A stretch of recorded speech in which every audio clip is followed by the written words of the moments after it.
Again, it's a joy to see everyone here this evening and to see interactions among our environmental, natural resource, and sustainability professionals, students, and so many different fellow residents of our community.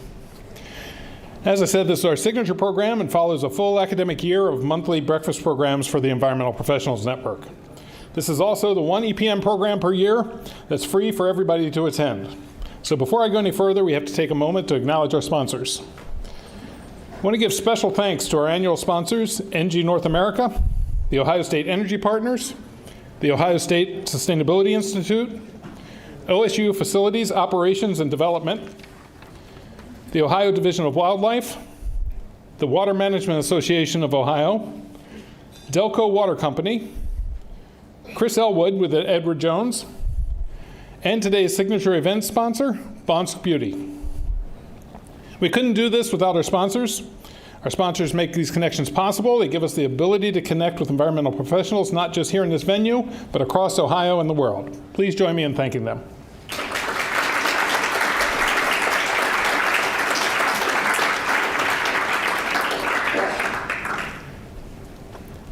One of the primary reasons we mention our sponsors is that funding like that helps to support our live streaming events at all of our EPN events. So I'd like to acknowledge those that are joining us online, including climate professionals from across Ohio. Thank you for joining us. One of the goals of the Environmental Professional Network is to get people into the same room to talk about critical environmental and natural resource topics relevant to everyone, Ohio's environmental stakeholders and the public.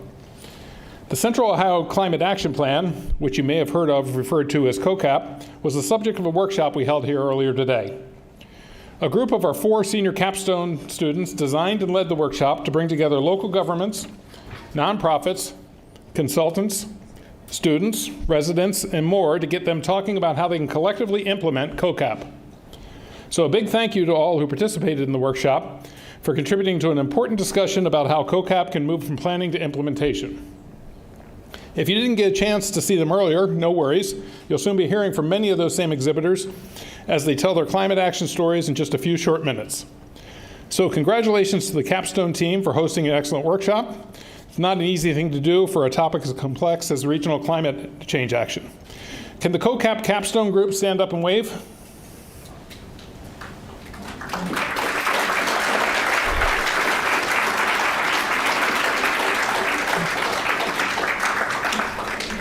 Thank you.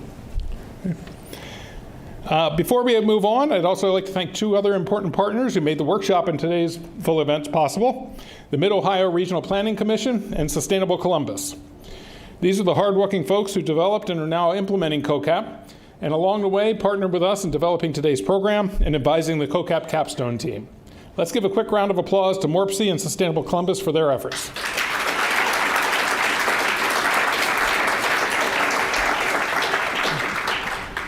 As many of you know, one of the reasons that a lot of us get into academics and work at universities is because of the students.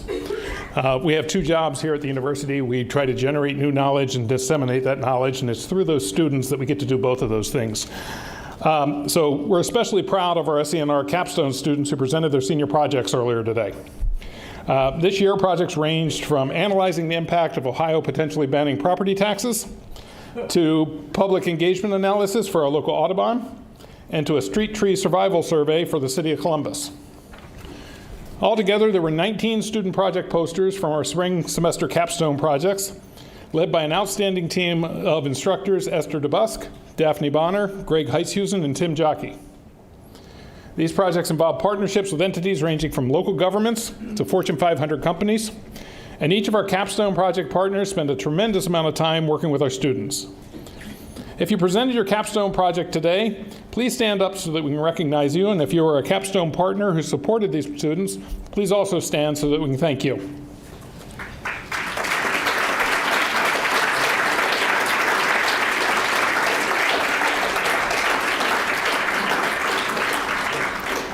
Congratulations, and thanks for everyone. For our in-person guests, there's QR codes around the room, or there's brochures that you can take a look at, paper brochures you can take a look at to see the rest of today's agenda. the list of sponsors and biographies for all of our speakers. YouTube viewers, you can check the chat for a link to the online brochure. So our first event tonight is a special honor. It's time to recognize the Environmental and Natural Resource Alumni Society's 2026 inductees into the Honorary 100. Our team is grateful for the work of the Environment and Natural Resource Alumni Association, or Society, sorry, known as ENRAS, who facilitates the Honorary 100 program. The School of Natural Resources, as it was known at the time, was created in 1969. Dr. Bob Teeter, the school's first director, formed a group of friends and supporters known as the Honorary 100. Over the years, leaders with a special interest in the school and its programs and activities have been recognized as members of the Honorary 100. Serving several purposes, the Honorary 100 served as a sounding board for school programs, with the recruitment of students, with our related public agencies, and with fundraising and development activities. The criteria established for selecting members of the Honorary 100 required an interest in the environment and natural resources, and a special interest in the school's programs and involvement in various activities. We continue to annually induct outstanding individuals into the Honorary 100 by recognizing outstanding Ohioans who have created a recognizable impact through our school and the Buckeye State. I'd like to now welcome to the podium Mike McNutt, ENRAS Vice President, who will recognize our 2026 Honorary 100 recipients.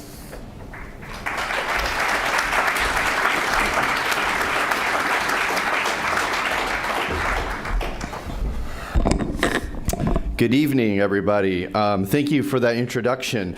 Again, I'm Mike McNutt. I am the Vice President of ENRAS, and I also am the newly hired Darby Watershed Project Manager with the Ohio Department of Natural Resources.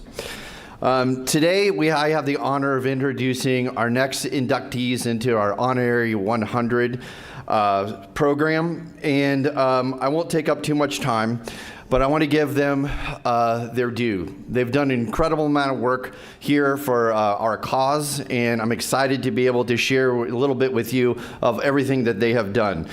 First up is Mary Ann. Now, Mary Ann Webster, we're very proud to recognize her as the 2026 inductee into the ENR Honorary 100.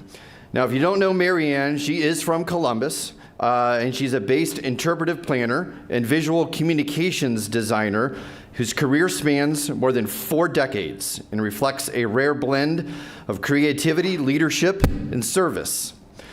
From the very beginning, her work has guided by 2 enduring passions: a deep respect for the natural world and a belief in the power of design to help people connect with it. Mary Ann holds 2 degrees from The Ohio State University, a Bachelor of Science in Environment and Natural Resources, and a Bachelor of Science in Industrial Design. Now, early in her career, Mary Ann served as an interpretive naturalist with Columbus and Franklin County Metro Parks before joining the U.S. Army Corps of Engineers. There, she held leadership roles as an interpretive park ranger, park manager, and outdoor recreation planner. Her work helped restore native prairie habitats across western Ohio and earned national recognition, including a Take Pride in America award presented by the President of the United States. Mary Ann later founded Spoonbill Design, LLC, through which her interpretive planning and visual design projects have reached parks, museums, forests, and protected landscapes across North America and beyond. Her work has supported organizations ranging from state and federal agencies to conservation groups, research institutions, and cultural organizations. Equally significant has been her lifelong commitment to students and alumni of Ohio State. She has served on the ENR Alumni Society Executive Council for over 20 years and remains a driving force behind its communications, outreach, and community building efforts. She literally is a driving force, having driven many OSU students and graduates to National Association for Interpretation conferences, where she is a founding life member of. In nominating her, ENRAS President Mark Giese described Mary Ann as the unsung hero, someone whose impact is felt everywhere, even when she's working quietly behind the scenes. Mary Ann Webster's induction into the ENR Honorary 100 honors a career defined by excellence, generosity, and unwavering dedication to the School of Environment and Natural Resources and the people it serves. With that, please give a round of applause for Mary Ann Webster. Mary Ann, will you please stand up and congratulate her. Thank you. Congratulations, Mary Ann. And thank you. Thank you. We'll bring you up for pictures in just a moment. Secondly, and not in order of importance, I am happy to now recognize our second ENR Honorary 100 inductee this evening, Eugene Bragg. Eugene is one of Ohio's most dedicated champions for the health of its lakes, rivers, ponds, and streams. A fisheries scientist, extension educator, mentor, and trusted public servant, Eugene has spent more than 27 years at The Ohio State University, translating aquatic science into real-world action for landowners, communities, agencies, and students across the state. A proud Ohio State graduate, Eugene earned both his bachelor's degree in environmental education and his master's degree in fisheries management from OSU. His career reflects a lifelong commitment to Ohio's water resources. Over the course of his time at OSU, Eugene has served in multiple leadership roles, including as Assistant Director of Ohio Sea Grant and Stone Laboratory, and since 2012, Program Director for Aquatic Ecosystems Extension. In that statewide role, I've heard him described as someone who lives in the field, working directly with pond and lake managers, park systems, municipalities, conservation districts, and educators, usually all in the same week. Beyond outreach, Eugene's influence has shaped policy and practice across Ohio and the region. He has chaired the Ohio Aquatic Invasive Species Committee, represented Ohio on the Mississippi River Basin Panel, and helped convene national and international conferences that bring scientists, managers, and decision makers together around shared water challenges. Within Ohio State, Eugene has been constant presence in service to SENR, CFAES, and OSU Extension, advising student organizations, mentoring undergrads, coordinating professional conferences, and supporting ENRAS and Stone Laboratory. Students and colleagues alike know him as someone who opens doors, builds connections, and invests deeply in the next generation of environmental professionals. Adding to his remarkable breadth, Eugene, who rocks the best mustache in the school and is an accomplished classical musician, he's a sick mandolin player. His performances have long enriched the SENR and ENRAS community. Eugene Bragg's induction into the ENR Honorary 100 honors a career defined by scientific integrity, public service, mentorship, and a deep personal commitment to Ohio's waters, precisely the qualities this recognition was created to celebrate. Please join me in congratulating Eugene Bragg. Eugene, please stand up.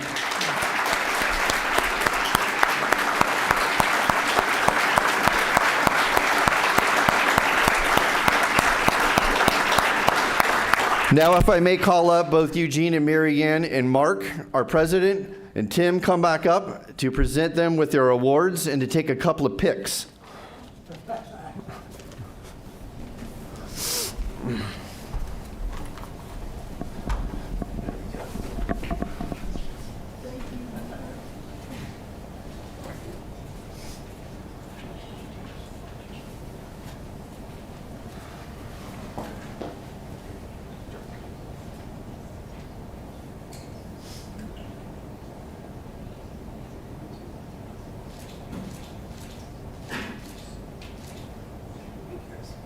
Everybody give it up one more time.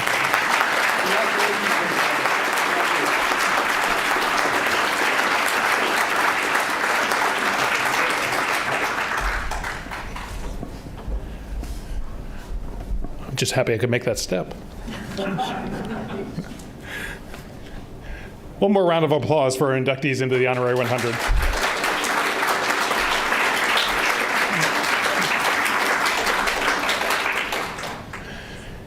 And now, on to our main event. Okay.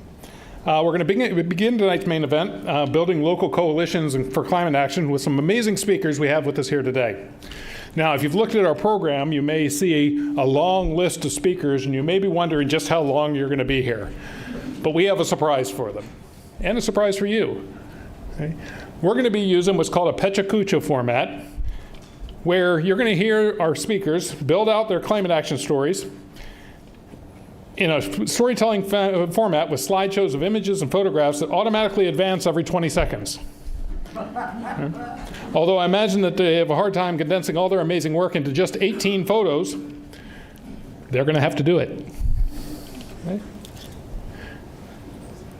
We tried this last year, and it was such a great success, we decided to do it again. Because if you know anything about people who present at academic institutions, we can talk.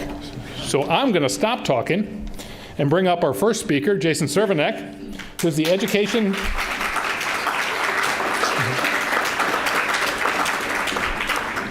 Jason's the Education and Engagement Director for Byrd Polar and Climate Research Center.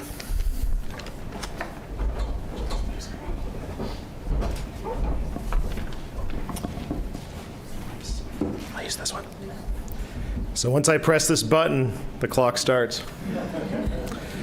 So this is my second career. I actually started out my career as a high school science teacher and spent about a little over a decade there. And during that time, had a chance to go to India on a Fulbright. So I got a chance to see what 16 million people living at sea level looks like and what that looks like with climate change. And also going inland, what it looks like with monsoon failure in areas that the water table is being drawn down.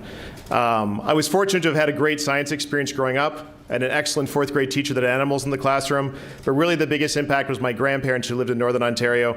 And you had to go out into outlying areas because the nickel and iron smelting that happened there provided so much pollution that they actually brought the NASA astronauts to that community to look at what the moon landscape would be like when they arrived. And so I spent a lot of time in summers outdoors. So for those of you in the room that are students, most of us will have many chapters in our lives, both personally and professionally. It's important to embrace those changes. Walk towards change, don't run from change. And also look for new opportunities and new adventures. You don't know what serendipity will bring you. Also make sure you choose good people to surround yourself with. This is a team that does Westfest every year. We're going on our 10th anniversary this year. I only accepted that opportunity by the right people signing up to participate, but those mentors and individuals you work with don't always have to be in your same building or your profession. They can be somebody who's in a completely different career trajectory or a different point in their career, but they can be a sounding board for yourself and a way to know that you can build your experience and lean on them. And it's important to make sure that you widely look for them early in your career because they will help you out. I think, as was already mentioned, many of us in the university landscape enjoying the excitement of surrounding ourselves by students and the opportunities that that affords to build their professional opportunities. If you're part of my research team at the Byrd Center, I really don't like writing research papers, but I love having students write research papers. And then I can collaborate on them, and they can get a first author publication. And as a team, we're successful and can get more stuff across the finish line. And so make sure that you look to your young people around you and provide those opportunities. If you wondered what one of the campus buses looks like, this is what one of those compressed natural gas buses looks like, one of our students that's up there. My daughter at Farm Science Review.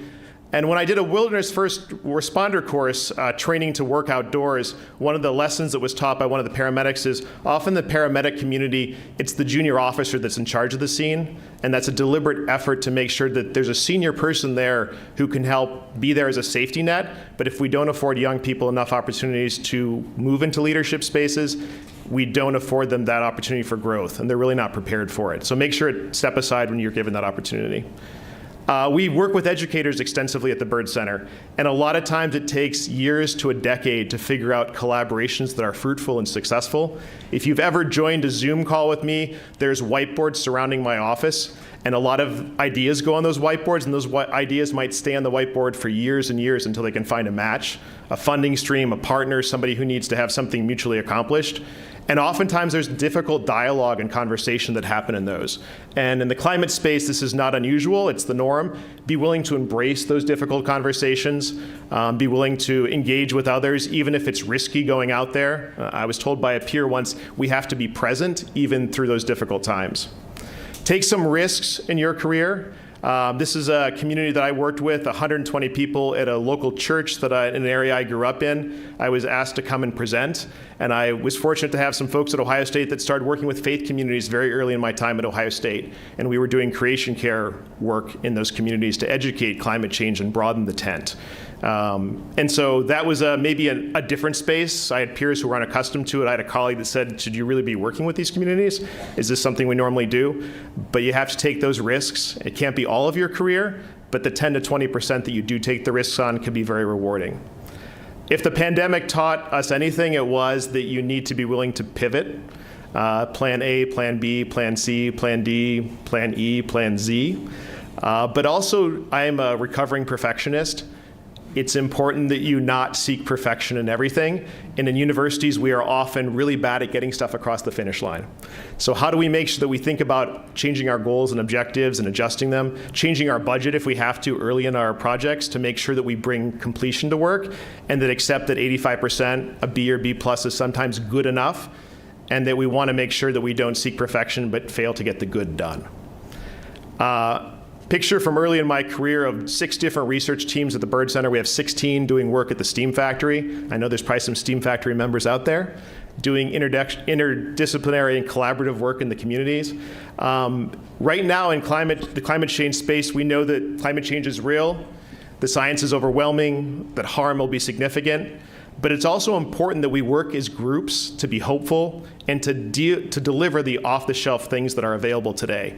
And so I challenge everybody, make sure that the work that you're doing is hopeful, is collected, is collaborative, but nobody wants to be part of a doom party. So look for the co-benefits, look for the ways that we can be not Pollyannish, but can allow people to rally behind things that will make their community better. And I think by doing that, you'll end up broadening the tent and you'll end up getting more people on board for the work that you are doing.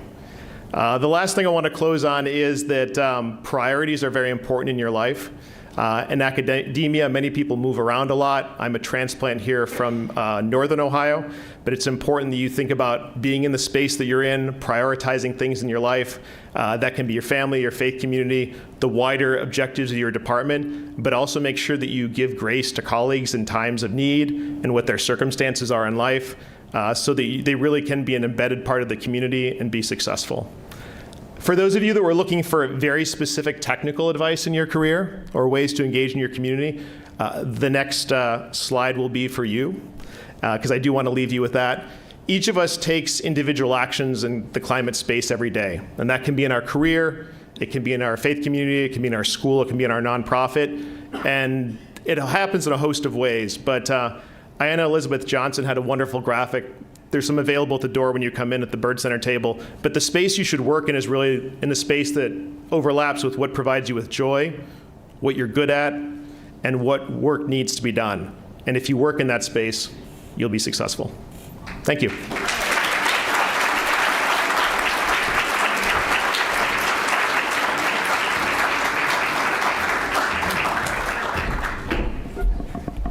Hi, everybody. My name is Harrison Freed. I'm the program director for this organization, the Environmental Professionals Network. I want to take a moment to thank all of our speakers here who drove in from across Ohio. We are thrilled because every single one of them is a coalition builder. The title of today's event, Building Local Coalitions for Climate Action, will surface through each of their presentations. You'll find that all of them have a unique approach to bringing people in to create a coalition. And no one is better at that, I think, than what Green Umbrella is doing down in the Cincinnati region. So with that, Van Sullivan, the new Interim Executive Director for Green Umbrella, will take the stage next.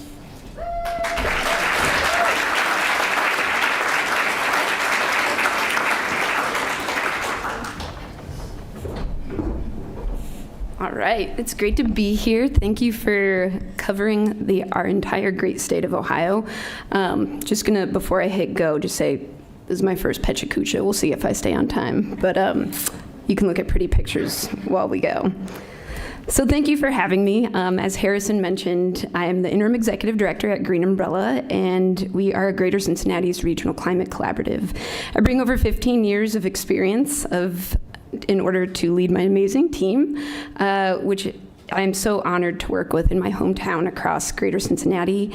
We serve 10 counties, and we work across Ohio, Kentucky, and Indiana. We have been in motion for over 30 years, and we are one of over 30 regional climate collaboratives in North America, but not to toot our own horn, we're the biggest. And if we can do it here, you can do it anywhere, right?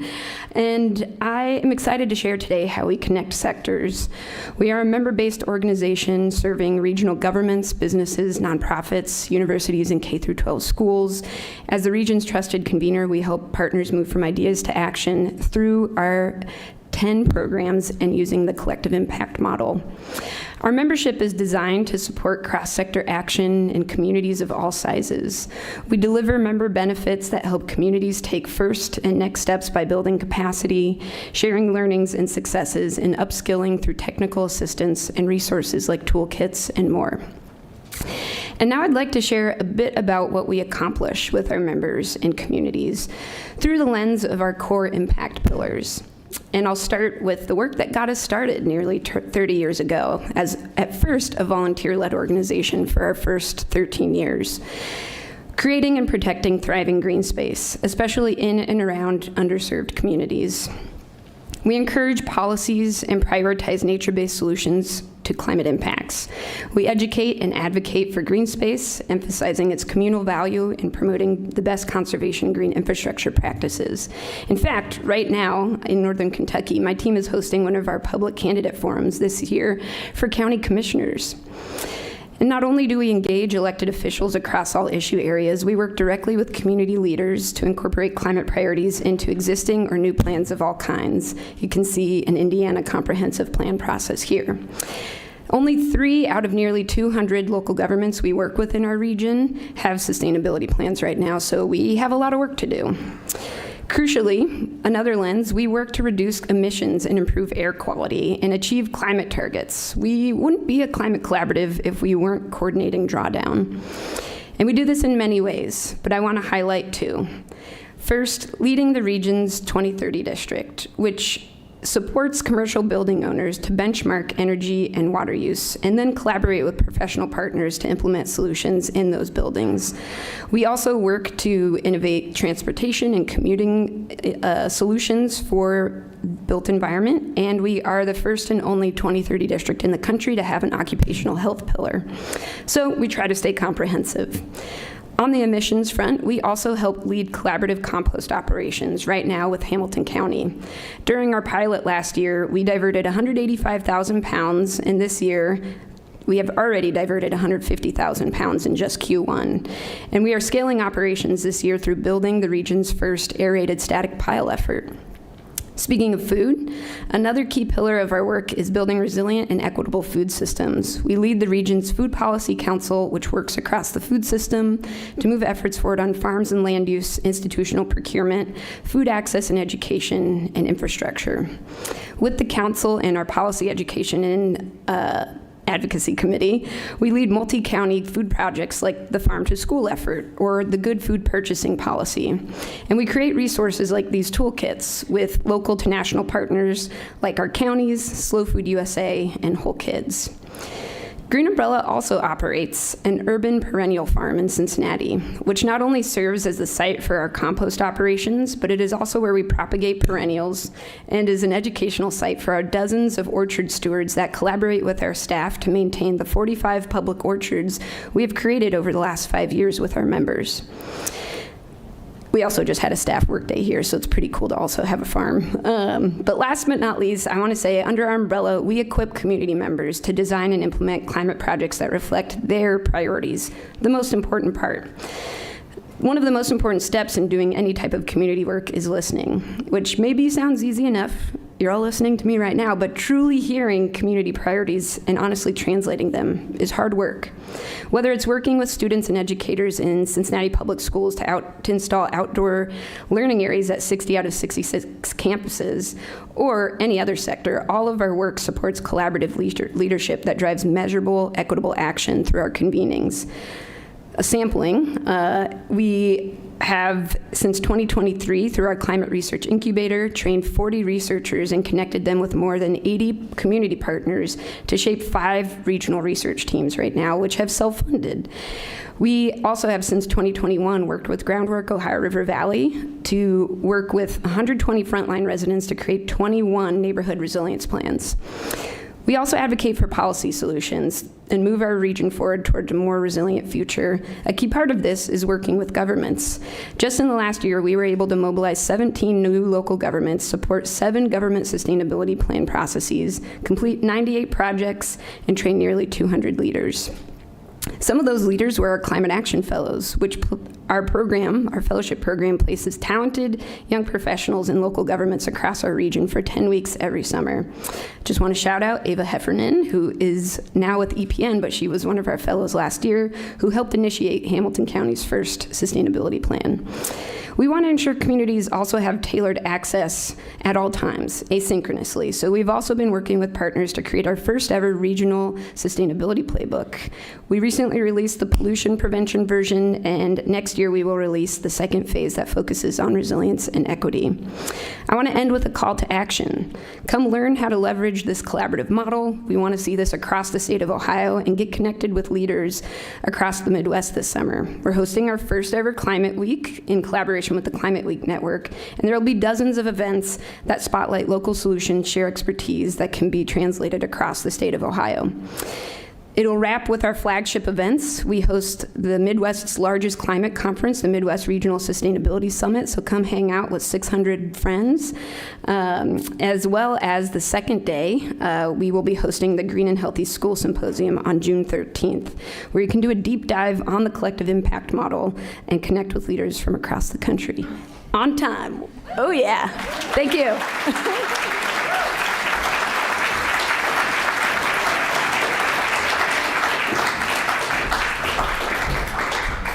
Van is awesome. Green Umbrella is inspirational. There's a reason why so many times I've heard people say, we need something like Green Umbrella in my city. And I'm sure you probably heard someone say that too, maybe even thought it yourself. Now, the interesting thing about Earth Day is that for many of us in the room, students, professionals, whatever your identity might be, it's not that relaxing of a holiday.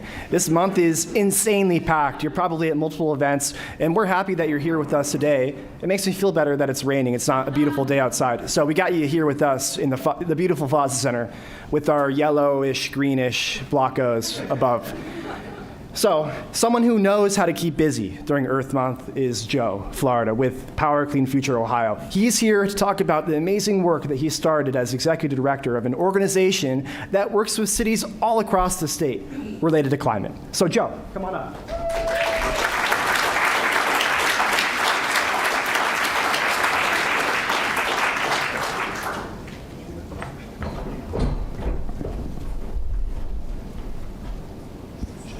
Mic check.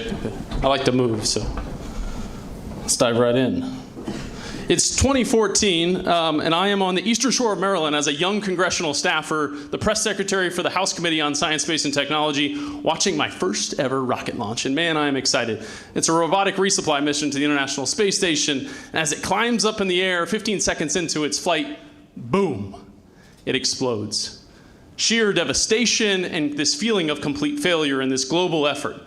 We were torn up about it. It was pretty sad in that moment. But you got to ask yourself, well, how did I get there, right? And why am I standing in front of you? I'm going to tell you a little bit about my why and how I got to my point from watching a rocket explode to standing in front of you talking about climate change. I grew up in Lima, Ohio. This is maybe not the most beautiful picture of Lima, but it's reality. Lima's home to the largest oil refinery in our state. It's a reality of economic stability for the city, but it's also the tension of the public health consequences we face in Lima. It's a reality also that I played soccer in the shadows of this facility here on this field. I ran cross country in the path that just crossed just across the street, holding our breath in parts because it smelled so terrible. So I had this reflection of watching a community like Lima trying to figure out that path forward, and I came here to Ohio State to study political science and public policy. And then, of course, the next natural move is to go to Washington, D.C., where I became a congressional staffer, and that's what landed me at that rocket launch. It was an incredible experience to work for the House Committee on Science, Space, and Technology and ultimately become an energy policy staffer, where I had the opportunity to work on national energy policy and explore really incredible issues. But I felt a little disconnected from it, so naturally, in order to get a little closer to the issues we worked on, I went all the way to Germany, where I explored Germany's energy transition, the Energiewende. This is a brown coal surface mine in the eastern region of Germany in Cottbus. And what I saw there was a very similar feeling to what Lima had. This tension of economic stability and environmental injustices and how we navigate those things. And they decided they were going to leave brown coal. I also had the chance to go to Katowice, Poland, where they were having their UN climate negotiations and attend some of the events around that. And that experience was fascinating as well. Poland's also a country that deals with those tensions of industrial build-out and environmental impact. But along the way, I was with my friend who's an NPR reporter, and we were riding a train in Poland, and sat down next to us was one of the lead negotiators for the Marshall Islands. And if you folks know anything about the Marshall Islands, they're facing a severe threat of climate change, of rising sea levels. And to hear him talk about the consequence they face and the need for action really lit me on fire. I felt the need to do more. And so I moved back to my home state of Ohio, and I said, we're going to get to work. I'm going to do everything I can that our state stays on track to address climate change. But unfortunately, when I came back, things weren't going well. This is 2019, and so at about that time, we were experiencing the passage of House Bill 6 and the failed repeal effort, which we later on would find out was the largest bribery and corruption scheme in our state's history. You can all boo, that's okay. This guy's terrible, right? So we were dealing with a state that was heading backwards. We were not doing the things we needed to do. We were not looking out for the future of my community, my hometown like Lima. What comes next for that community? What comes next for our state? There is so much more we need to do, and it was so bad that even HBO made a documentary about us. So if you haven't seen it, please check it out. 5 out of 5 stars, would not recommend, but it is a fascinating story. And so in that moment, we said, well, what's our path forward? There's no future at our state house. Our state leadership doesn't take this issue seriously. And naturally, the solution here was what? To go local, invest in communities, invest in local leaderships, because that's exactly who was leading on these issues. We formed Power a Clean Future Ohio in February of 2020 and launched a statewide effort to embrace this change at the local level, to give every local government who wants to invest in this work the resource they need to get the job done. What we didn't know was we were tapping into some serious energy, which you're going to hear a little bit more about here in a moment. 55 communities 6 years later have joined Power a Clean Future Ohio and committed to addressing climate change. We represent 45% of Ohio's population across every region of Ohio, and it is truly inspiring to see the work happening. We are merely partners in this work with local governments, but we help enable and activate the work that they're doing through direct technical assistance and resources. And it's really taken off. Certainly there was some excitement around the federal funding, which you can see everyone gets a big check when that funding came rolling out. But along the way, we saw a lot of momentum. We wrote an application that brought in $156 million for solar development here in the state of Ohio, which unfortunately got yanked out from underneath us. But more and more of this work happened, and you got to ask, well, how did we do it? We also talked about the threat of climate change. We wrote a report in 2022 calculating the cost of climate change to local governments, and I found myself back in DC, invited by the Senate Banking Committee to testify on that report. It was a real pinch yourself moment to be on the other side of the dais. But the thing we raised is that local governments are seeing this issue, they are feeling this issue, they are facing this issue head on, and we've got to do something about it. These local governments have continued to implement action after action, even in the face of headwinds from our state government and our local government. This is the pathway forward for Ohio to stay committed to our contributions to addressing climate change. And I get to work with fantastic people. This is a quick picture of our staff, but there's plenty more folks that contribute to this work on a day-to-day basis, technical experts and partners. But I also told you I'd talk a little bit about my why. And it goes back to watching that rocket explode. It goes back to my experience in Lima and in Germany and in DC, and what I've heard from folks around the world as they address climate change. This is a global problem that we face. This picture of Christina Cook, as she was on the capsule of Artemis 2, looks down at Earth, and it really captures for me my why and why I do this work. This is a global challenge filled with lots of local solutions. And this is my why. Every day I've got to look them in the eyes and tell them, what am I doing about this global threat that we face? And it's honestly the simplest answer is to act, right? To look around. As we watch this rocket go around, we watch the launch, we watch it return to Earth, these kids were inspired, they were excited. And there's so much more we can do. And so my challenge I leave with you today is, as Christina Cook got communications back to Houston as they came around the other side of the moon, she gave a speech, and in that speech she said, ultimately we will choose Earth, we will always choose each other. My challenge to you is to choose each other. Look for problems, they're not hard to find. Look for them in your own community and urgently seek out those solutions. Power Our Clean Future Ohio, of course, is here to help. Thank you.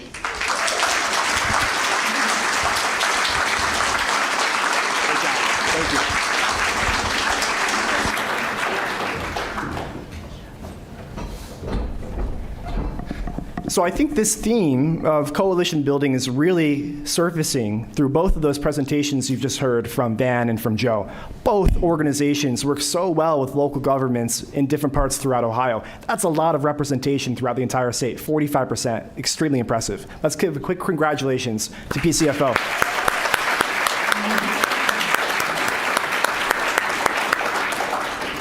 So we're talking about local governments, but now we're going to transition to talk about residents. We have Madeline and Andy, a lawyer and a professor of psychology and of a variety of lawyering-related tasks. Madeline, that's Madeline. Andy's a professor. They formed together Electrify Central Ohio within the past 2 years. And through that work, they have connected residents, let them feel empowered about power. I didn't mean to use that pun, I'm sorry. But they are superstars when it comes to bringing people together, building a local coalition of residents, action takers. So let's give it up for Madeline and Andy.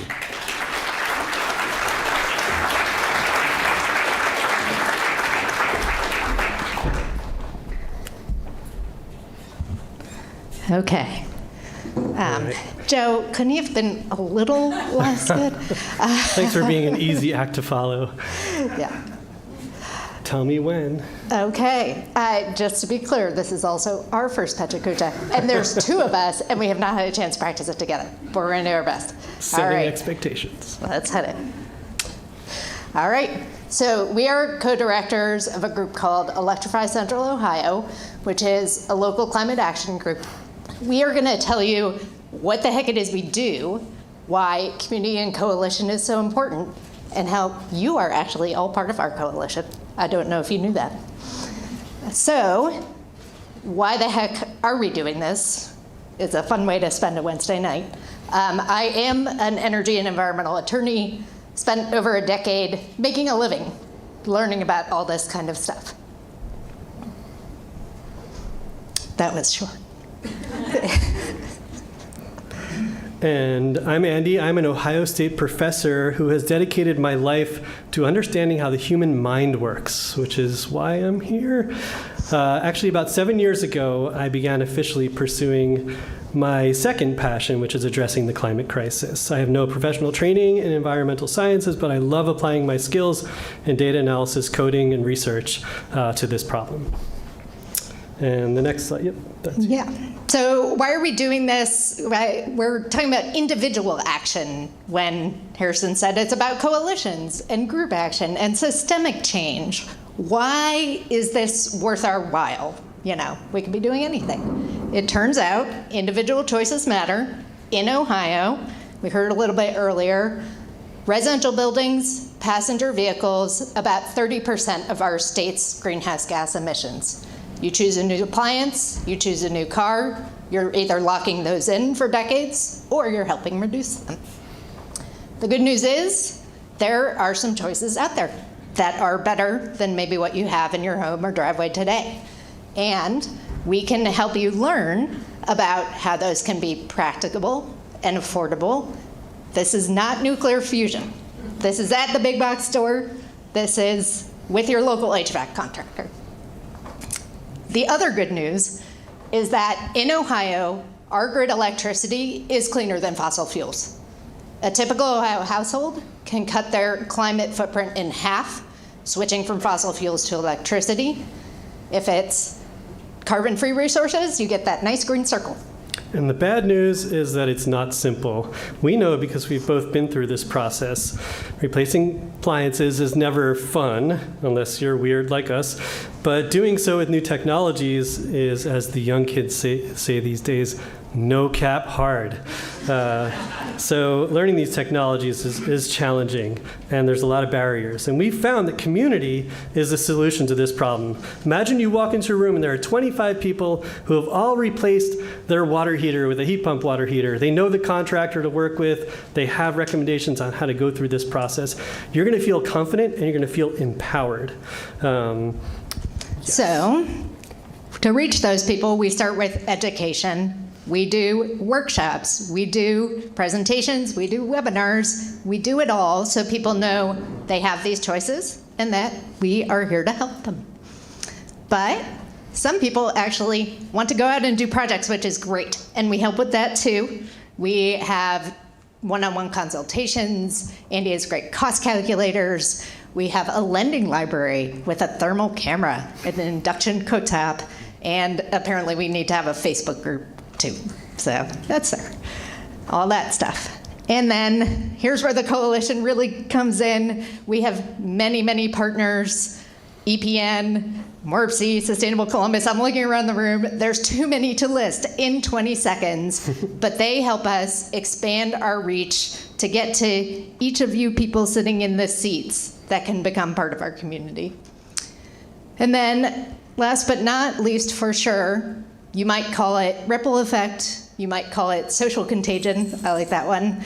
But what we're really trying to do is not to talk to every single person in Ohio, not going to happen, but to make you all part of this community so that instead of us telling your neighbors about how cool an EV is, you're going to do it for us. Please. So the best route to this, or I should say, the best route to sleeping on your couch for a while is telling your family, hey, our water heater just died, but you got to give me a couple of weeks to line up a contractor and figure out how to switch it to the most eco-friendly, affordable alternative. So our tagline is to make a plan.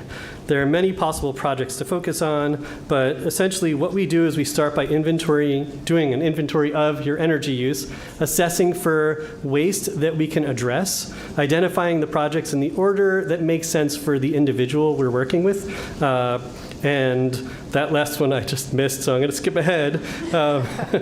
It is about incentives, which don't worry, there aren't too many these days. There are many possible projects to work on, and this can be your car, it could be your heating, your hot water, your cooking, your clothes, and your lawn equipment, and more. But essentially, that's the work that we do, and what does it add up to? So since we kicked off in 2022, we participated in almost 60 in-person events, added 400 people to our email list, grown our Facebook forum to about 250 members, and our community is strong and growing fast, especially since we held an expo last fall. And we do have some real success stories, people actually replacing appliances with clean, efficient versions and going from gas cars to EVs. And that's me talking to someone who said she turned her house all electric. Thanks to us. Yes. Hooray. Yes, so we've been so warmly welcomed in Central Ohio, and that's thanks in large part to so many people in this very room. And we're now working on streamlining and expanding our coaching process, rolling out ideas to incentivize local contractors, furthering our educational mission, and getting involved in consulting on good evidence-based policy change. We're not yet a community institution like EPN or MORPC or Green Columbus or the many other groups we've worked with since we launched ECO in 2022, but we know you'll help us get there. So thank you so much for your time, and we'll share these links beyond the 20 seconds that you can see them for. Thank you.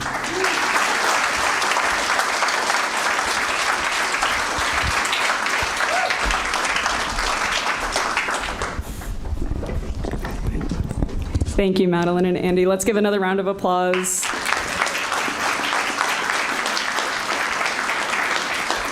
Great. Well, my name is Hallie. I am the program assistant for the Environmental Professionals Network. I get the joy of working with Dr. Harrison Freed and so many awesome community partners who are in the room today to put on events like this and learn about the amazing initiatives that are going on across Ohio. I'm also here to introduce the next few speakers for this evening's program, who are sustainability leaders from cities across Ohio, from Dayton, Cleveland, and Columbus. Our next speaker is somebody who proves that local climate action can be bold, effective, and genuinely inspiring. If Dayton has a climate action plan, renewable energy win, or resilience strategy you've admired, there's a very good chance that Meg Maloney was somebody who was behind it. She has helped move an entire city toward clean energy, smarter planning, and more equitable outcomes, and somehow makes it look effortless. Please join me in welcoming one of Ohio's coolest sustainability leaders, Meg Maloney.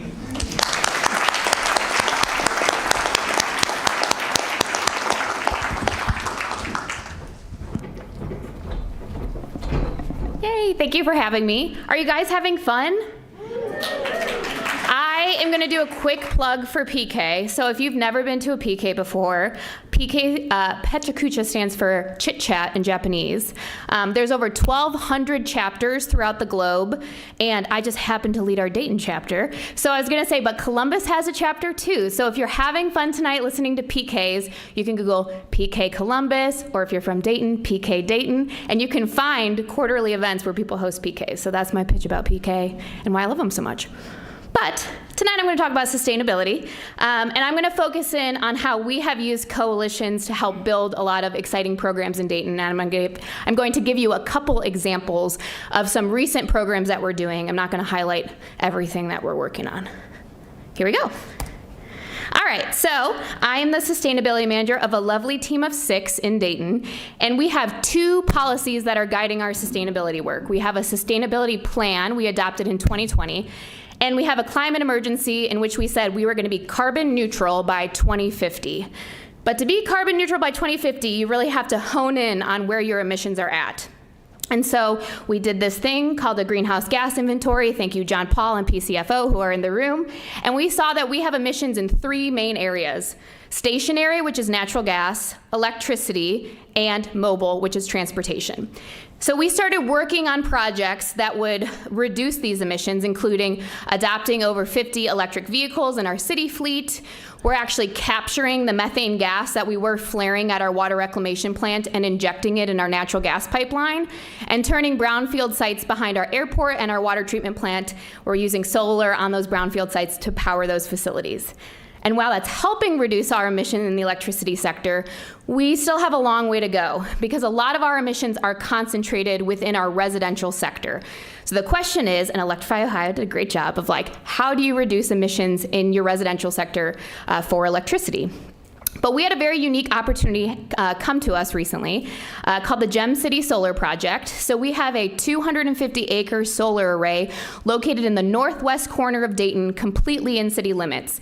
It was an old manufacturing site. They couldn't get a manufacturer on it, and residents wanted a quieter neighbor, so they were happy when solar was the neighbor that came. But we started thinking in our office, how can we use this project to give to residents? Well, one way you can do that is through electric aggregation, which is where municipal governments will go and buy energy for their residents. I can't control the delivery side of a bill, but I can actually go and buy generation, the supply side of a bill, and provide it to my residents, which is very exciting.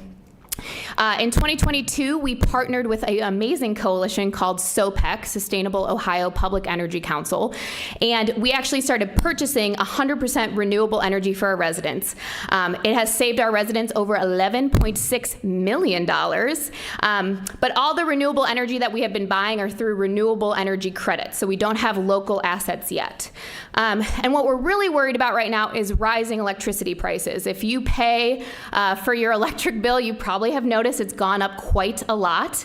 And so not only are we trying to provide residents renewable energy, but we're also trying to help them get cheaper sources of energy so that their bills don't keep rising, as we've been seeing. And one way you can prevent your bills from going up is by owning assets, owning generation, such as owning a solar array. So that brings us back to our Gem City Solar Project. In January of this year, the City of Dayton signed an agreement with SOPEC and AEP Energy to offtake all of the energy from our Gem City Solar Project, all 250 acres of the energy, and give it to our residents. So it's energy being produced in our community, actually serving our community. And it is one of the largest community solar agreements in a city in the United States, which is very exciting. So how we are doing this is we are using our coalition of SOPAC, which is a bunch of local governments that do aggregation programs. We're taking the energy from that site, which is around 30% of our residential load. And then we're also blending energy that we buy at market, and then we give it to residents. So this is a really exciting project. It also sets the stage for the other communities in SOPAC to do something similar so that they can have generation in their community that can help their community. This provides a lot of rate stability, so it helps even out how much our energy costs are over time. So this agreement is for 25 years, and if energy prices continue to rise as they have been rising, we estimate it will save our residents $42 million over the duration of the project. Community solar, it's not outlawed in Ohio, but there's no law that allows it, so this is the closest thing we have. And again, utilizing aggregation programs to actually take solar in your community and give it to residents in your community. AES Ohio is our utility. It will continue to bill them, but the supply is, again, from the site. But we're not just thinking about generation alone. We like to think about things holistically. So we're also planting native prairie underneath the panels. We're increasing tree canopy on the site where appropriate, and there are some wetlands on the property that we saved, and we're actually putting the panels around the wetlands so we can keep the wetlands intact. In addition, I have 3 members on my team who are working on workforce development. We partnered with our local public schools. They will be trained on how to do solar installation, which is really exciting. And we also partnered with our electrical union, the IBEW, and they will also be the local contractors on the site too. So we're really thinking about this project in a very holistic way. Aside from energy, we also are trying to make homes more energy efficient and weatherized. And so we created a coalition called the Dayton Home Repair Network, where we brought together 5 partners to leverage more funding to do home repair on low-income households. So we infused over $7 million into that program, and we have done over 200 households, which is very exciting. So when we're thinking about reducing our emissions, we're really trying to do this holistically, again, not just through the procurement of renewable energy, but also through making low-income homes more energy efficient. We also do a lot of work at our Utilities Commission trying to negotiate rates down for residents, and we work a lot on helping residents electrify. So since 2020, our office, I should have mentioned that, is relatively new. We've only been here since 2020. We have helped save the residents and our city facilities over $29 million since we first began our program. We've reduced over 300 metric tons of CO2, and we've engaged over 74,000 people in our program, which is really exciting. We also were designated a LEED Platinum city, so you can do LEED for not just buildings, but for a city. Out of 200 certified cities, we were the first Platinum city in Ohio and one of only 10 Platinum cities out of the 200 cities that were certified. So we're one of the most sustainable cities according to the LEED certification program. And I would like to add that at a time where we see the federal government, state government, even local organizations turning their back to sustainability, I think Dayton's story is not unique. Sustainability can not only save money and reduce emissions, but it improves air quality, it helps families, it beautifies neighborhoods, and we shouldn't be turning our back to sustainability, but embracing it. Thank you.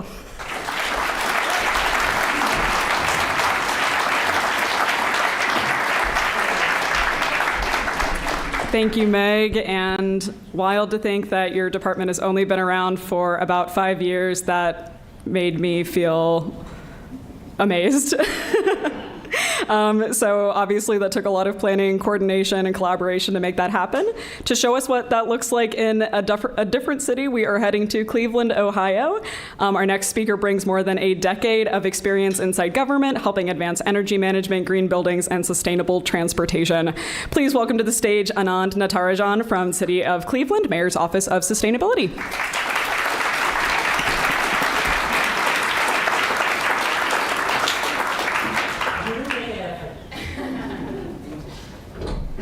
I was told that it hits start, everything starts. So I'm going to put my timer on. I'm also going to preface that I was asked to focus on 2 specific topics: the City of Cleveland's Climate Action Plan dashboard and 1 residential compost.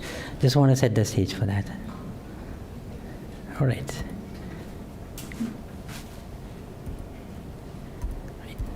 Here we go. Anand Natarajan, Assistant Director, Mayor's Office of Sustainability, City of Cleveland, coming to you live in flesh and blood and to celebrate Earth Day with the amazing Environmental Protection Network and the fantastic audience. Give it up, you all.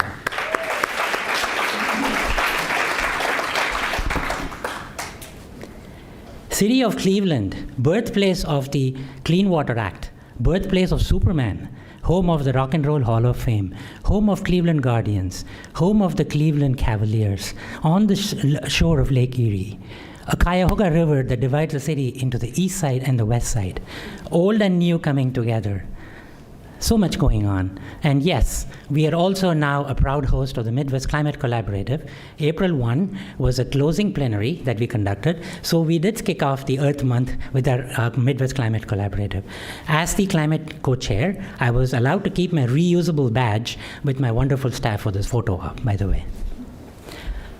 A climate mayor and a dedicated sustainability and climate director cannot do it all. We need a village of dedicated climate champions and advocates spread across the several departments.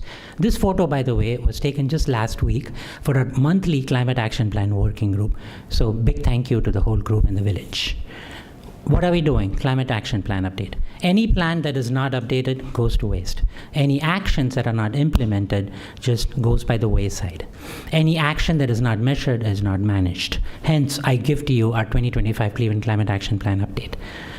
16 goals, 43 objectives, 162 actions across 6 focus areas. It's not easy to get to net zero by 2050, but we have set that goal. Doing business as usual is not going to get us there. We certainly have a lot of work ahead of us. This dashboard, by the way, is kudos to ICLEI, ClearPath, and our decarbonization strategist, Tim Kovach, by putting this together. How do we do this? We have to embark on a transition pathway that gets us to net zero. There's no looking back. Otherwise, we will have a significant amount of emissions that we have not yet reduced that were measured as of 2023. It helps that we have a climate mayor and regional leadership to show us the way. Interventions, folks, lots and lots of interventions. That's what we got to do across energy, water, green space, you name it. As we had mentioned, there is a net zero goal by 2050, and we are currently at 9 million metric tons. So if we don't do anything, we'll be at 7 million metric tons. So we got to do a lot. And certainly there are actions that we've already implemented. Oh, did I say more actions? I got 2 slides full of actions here. If we don't do these, then we're not going to achieve our net zero goals. But there are some actions that we've already embarked on and some that we need to get going. I'm going to talk about one specific action that is going to come up shortly, and that is the residential composting pilot. When partners such as Rust Belt Riders, RIDOL, CDCs, the City of Cleveland's Department of Sustainability, Public Works, City Council, and I'm sure I'm missing out a few, come together, great things happen. This is the launch of a residential composting drop-off site for a USDA composting food grant that we've actively managed and maintained. Composting reduces food waste, composting reduces greenhouse gas emissions, especially methane emissions, and composting is also used as a soil nutrient. Think about farm to table. This is the second half of the circularity where you're going now kitchen table to farm instead. They asked us, can you bring in jobs and workforce and green jobs and youth? We said, absolutely, we will, and we did. 24 compost ambassadors have been providing outreach and education services for this program all throughout the city of Cleveland, and 16 compost trainees. So we have been able to develop workforce in this process. What does it all mean? Ultimately, right? City of Cleveland, we have 15 active sites that you can go and drop off your residential compost. 8 sites were activated by the grant, for which 250 SNAP eligible members are being able to use this service free of charge. Otherwise, there would have been a nominal fee. We've diverted 20 tons of food waste since we started counting this. Shifting gears, I have to keep going now, I was told. If you have to go to work, why not go in an EV and less polluting? So this is our van that our HVAC techs go to use to their property management sites. And it took pride of place on an expo that we conducted just last week in the city of Cleveland. That's my sustainable built environment manager. When the city of Cleveland makes national headlines, especially the Wall Street Journal, we pay attention. And we say, yeah, we knew about it. So this is an open invitation to everybody. Shop, walk, talk. dine, stay, live in adaptive reusable buildings. We'll throw in some bank walls and murals and rooms with a view, just for good measure. And if you have to build new, how about building the first and the largest mass timber construction in North America? And LEED Gold, and with adaptive reuse, again, put into use. This is, again, kudos to Emerald Built Environment for this project overview and keeping up the green building certifications in the city and the region. My mom now has money to pay for my sister's books and medicines. Not my words, the words of the 12-year-old who's here standing to flip the switch on an LMI, low to moderate income solar, on their rooftop solar. These are real actions that can happen every day. Cheers, actually 3 cheers. Cheers for reimagining the Cleveland shoreline. Cheers for connecting Cleveland neighborhoods to the lake. And cheers for reimagining a revitalized region for now and the future. This is all kudos to the Cleveland Metro Parks and working with a variety of partners to make the east side of Cleveland accessible to the west. Thank you. This is Anand Natarajan with my email information. Finally, I just want to add with this. The woods are lonely, dark and deep, but I have promises to keep, and miles to go before I sleep, and miles to go before I sleep. Thank you.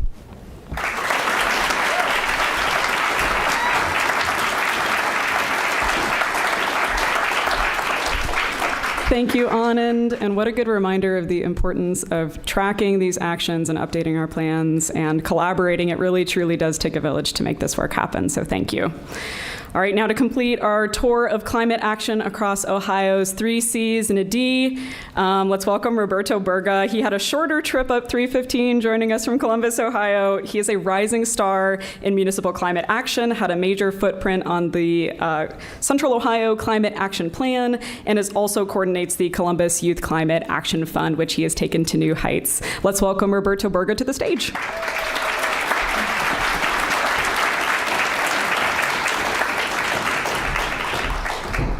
All right. Hello again, everyone. Alrighty, let's get started. So, hello, my name's Roberto Burga, and I do climate work here in Columbus for the city, and I do it from a couple of different angles. So I work closely with the kind of broad, big picture planning that climate action takes, but also the more intimate community-facing work. So what I'm going to talk about here today is kind of when and how those two parts meet and what happens. So I've been around all of Central Ohio in person, hearing from the diverse community that is Central Ohio, and I've heard a lot of different perspectives, from formal meetings to neighborhood events, summer festivals. One thing I noticed is that people will pay more attention to climate change when it connects to their everyday life. So people hear climate change often and they think of that big dramatic stuff. You know, melting ice caps, rising sea levels, wildfires, massive storms. Yes, this is true. However, people often overlook the fact that climate change will show up in many ways that are much smaller, much closer to home, and impact us day to day. So climate change can also look like hotter summers, increasing our air conditioning use, leading to strain on the electric grid, and raising our own utility bills. It can also look like increased rainfall causing floods on the streets and our basements. Constant freeze-thaw cycles in the winter cause potholes, lead to flat tires, and these are real headaches that real people actually have to deal with. So yes, climate change is a large global issue. However, many of its impacts are felt locally, and those impacts are not felt equally because communities with pre-existing barriers often experience them first and hardest. So that raises the question, how do we respond in ways that people feel locally while also driving the broader progress we need globally? So we've established that the impacts are felt in neighborhoods. However, the systems behind these do not stop at city or county lines. Energy, transportation, land use, infrastructure, these things connect us all throughout the region, and responding to these challenges is going to take a lot more than any one community acting alone. So that takes us to the Central Ohio Plan. I won't get too into this. We've talked about it a lot today, but it gives us a shared framework for understanding emissions, setting priorities, and data-backed ways to reduce pollution, while still remaining flexible enough for communities to apply to their own local contexts. So I would say what this plan kind of gives the region is a roadmap. It sets priorities, it builds alignment, it creates momentum around these shared climate goals that we have, and to me, personally, it kind of represents the structure, the scale, and that high-level leadership that's needed to tackle climate action planning. So, it's a strong roadmap, and it's a very strong and detailed plan. However, even the strongest roadmap cannot carry itself out. It needs people, communities, and institutions to see how they fit into the work, understand how it affects them directly, and they need to be able to relate to it and take ownership. Otherwise, without that buy-in, a plan can be strong on paper, the numbers can add up to net zero, but it'll never fully take place in real life.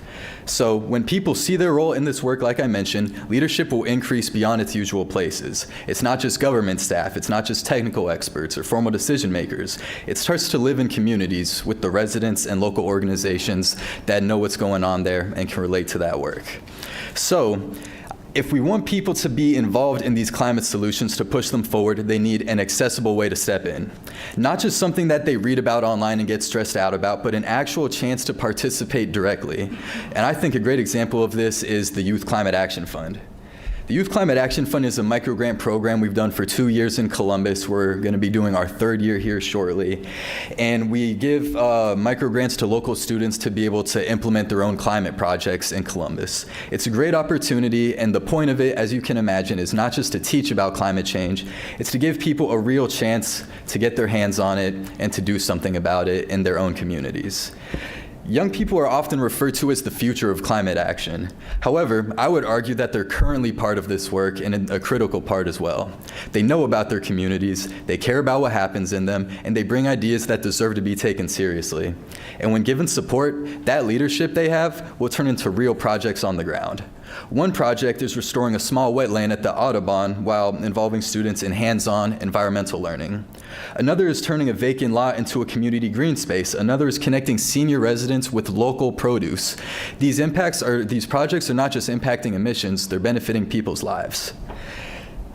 However, beyond just these projects alone, I think this program speaks to a broader statement. It shows how that high-level support kind of feeds in and trickles down to climate action at the community level. It's being led by people, and they're shaping it in the places that they know best, and that's a critical part to moving this work forward. It has to get that buy-in. So to me, COCAP and Youth Climate Action Fund are kind of like two sides of the same coin. COCAP represents the structure, coordination, scale, and governmental support, while Youth Climate Action Fund represents access, ownership, and on-the-ground leadership. And climate action is strongest when those two sides connect. So to me, personally, that's what climate action progress looks like. It's a bold, big picture direction matched by people bringing it to life where they actually live. A whole community fighting towards the same cause and understanding where they belong in it. Climate action isn't something that should be done for the community. It's something that should be done with and by the community. So thank you all for being here today, and happy Earth Day.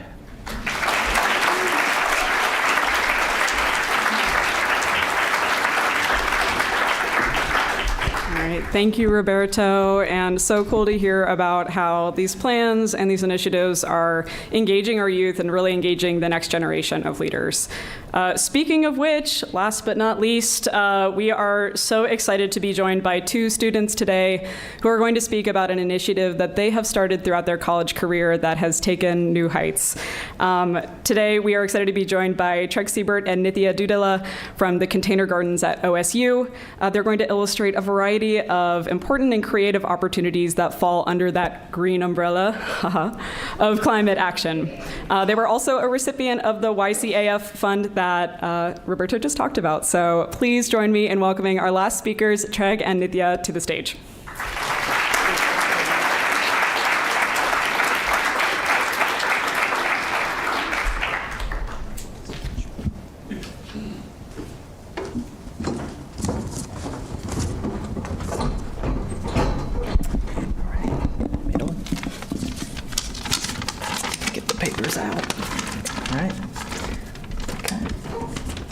All right, hi everybody, I'm Treg, and this is my project mate Nithya.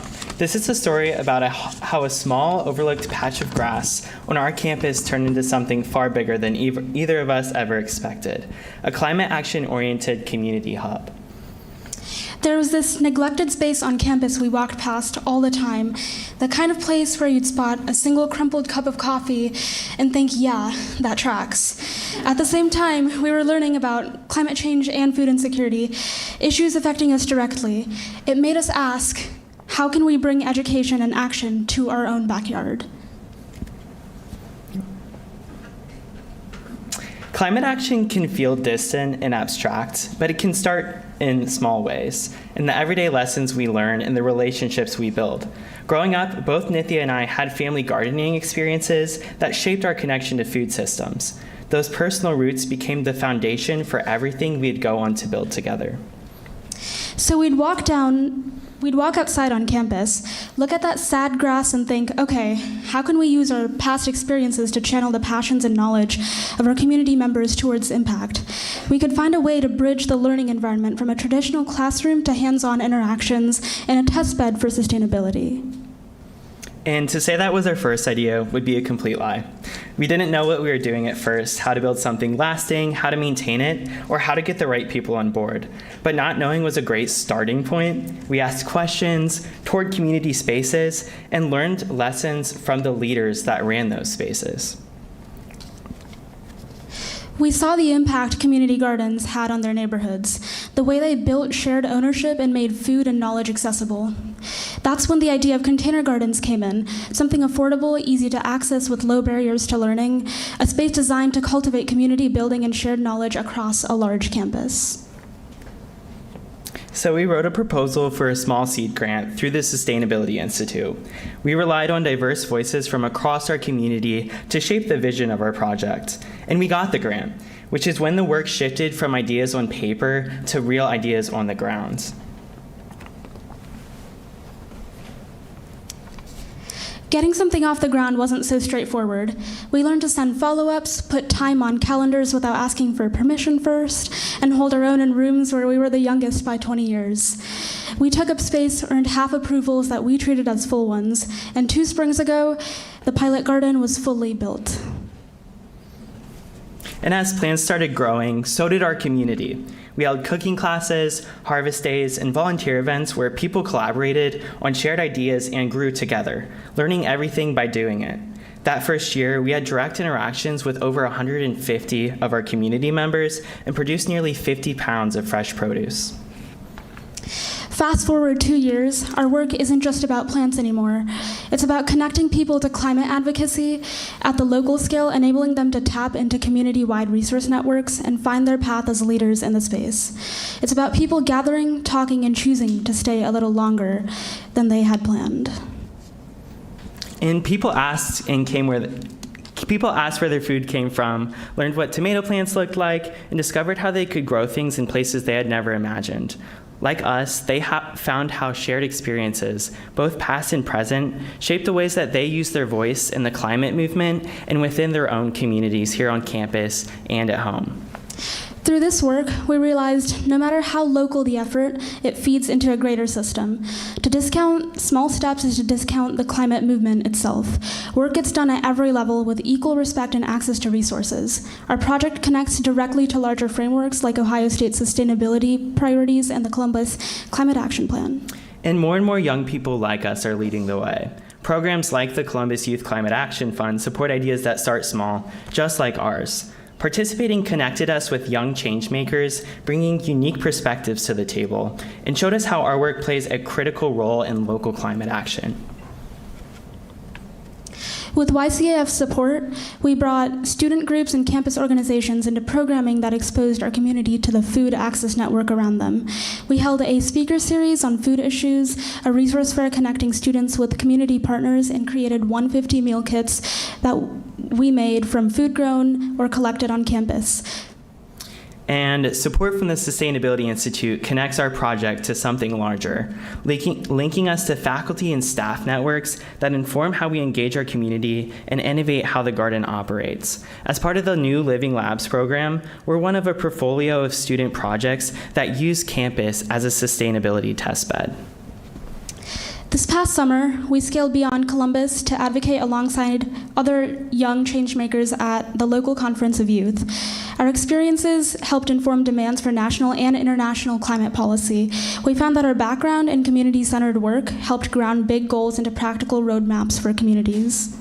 And through these past few years, we've gained real insights and expanded our reach to the broader Columbus community and beyond. And the point is, we're still learning, and that's kind of the point of starting in the climate action space. This is what climate action looks like for people who are just getting started.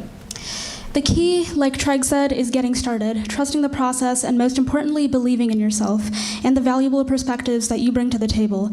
In the wise words of Jane Goodall, if we look at the whole picture, we're bound to feel hopeless and helpless. But once we realize that even small actions cumulatively can make a big difference, we can start taking action. Thank you, guys.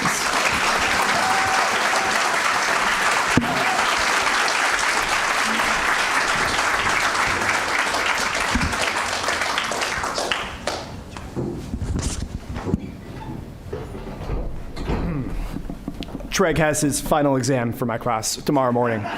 You will do great on your policy test, I promise. All right, well, what a whirlwind of climate action projects. Let's give a round of applause. Oh my God.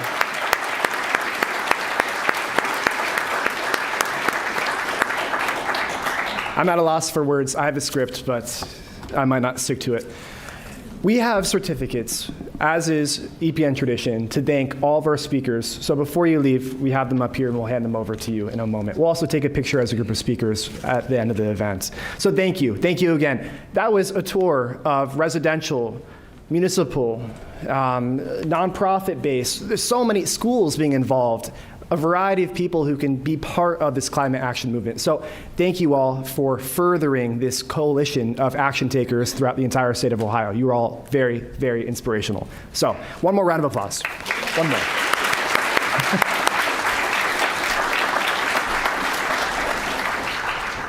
I have a few housekeeping notes. So, out in the hallway when you walked in today, you might have noticed that there was a nature art contest exhibit. If you didn't get a chance to take a look at it, it's on the right side on your way out. Plenty of really cool art, lots of submissions. There were over 40 submissions from people involved in the SENR community. And happy to say, and no, the voting was anonymous. Director Tim Haab, first place, for a great picture up top of Alaska from your cruise. Beautiful. Second place, Tula Moore. Third place, Nancy Zhu. Let's give a quick congratulations to our 3 awardees. As well as all of our other finalists who you see right here on the screen. So we'll do that again next year. If you want to add your submission, then make sure to take some good pictures or make some good artwork for next year. All right. I also want to take a quick moment to thank our entire crew who makes these EPN programs possible. This is our biggest event of the year. We're so glad that we had amazing speakers today, and none of this would have been possible without everyone you see here on the screen. You just heard from my colleague, Hallie Stelzel, who is my partner in crime, makes all this happen. So much hard work from Hallie. We work with Kim Winslow, Joe Campbell. We work with the whole communications team, Dwayne, Molly, Jessica. We have an IT professional whose job is not to be here, but he's in the back of the room making sure our IT works out every program, every 7 a.m. start time for our monthly programs. So thank you, Jacob. We have Livestream crew who does this for cheap. Thank you. That makes this possible. Everyone else is like 3 times. I probably shouldn't be saying that, but we love you guys. And our student assistants and volunteers, they really run the show. They're there every morning. They're there every evening at our registration table. We just expanded our team. We're expecting. Thank you, Bella. I see Bella in the back. Allie Tate. Chris Patterson just graduated. Lydia Shaupata. Maddie McNamee. Ava Heffernan. And Thomas Davis. Let's give a quick round of applause to everyone on that screen.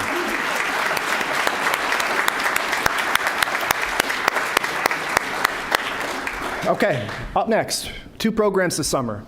We are going away from the term field trips, which is traditionally what we use to talk about our summer programs. These are programs on the road. Yes, we are here in Columbus, Ohio, but this is a statewide network. We are meant to have programs that are not in Columbus. So this summer, on June 23rd in Toledo, we will be talking about partnerships between nonprofit organizations such as the Junction Coalition and the City of Toledo. Those two entities have worked together to create inspirational, trust-building processes that have led to the development of rain gardens that both protect community health and environmental health. That trust building is hard to do in practice, so we're going to explore what it takes for communities to come together and work on exciting projects in person. So come with us. We'll have a charter bus option here from Columbus to get you up to Toledo and back in the same day. Then on August 21st, we're going to go over to Worcester, and we're going to talk about the local food systems that have been integrated through a variety of farms and academic partners. And we're, yes, going to have farm to picnic lunch while we're there. So come on through to Worcester on August 21st. So that's what you have to look forward to with EPN. Okay, today is a big milestone for EPN. We are now 13 years in, and I'm very pleased to announce that we have officially launched EPN Connect. EPN Connect is our new online platform for environmental networking between people who do any kind of environmental work, whether you are a full-time environmental professional, whether you are a part-time volunteer, whether you are a teacher who is looking for opportunities to bring environmental education or lessons to your students, or if you're a student who is looking to find opportunities to discover a mentor or to find a job opportunity that is local to your county. EPN Connect has all of it. So I'm going to show you very quickly what this looks like. On this slide, this next slide, you'll see that the EPN network directory on EPN Connect has a list of all the different people who have signed up for EPN Connect accounts.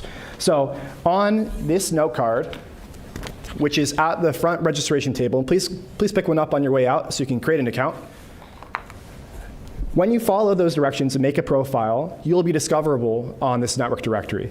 As an example of what you could find based off of today's topic, you could search for a topic. We have 21 different environmental, sustainability, natural resources topics. So you could search by topic. You could search by organization, added in green umbrella here as an example.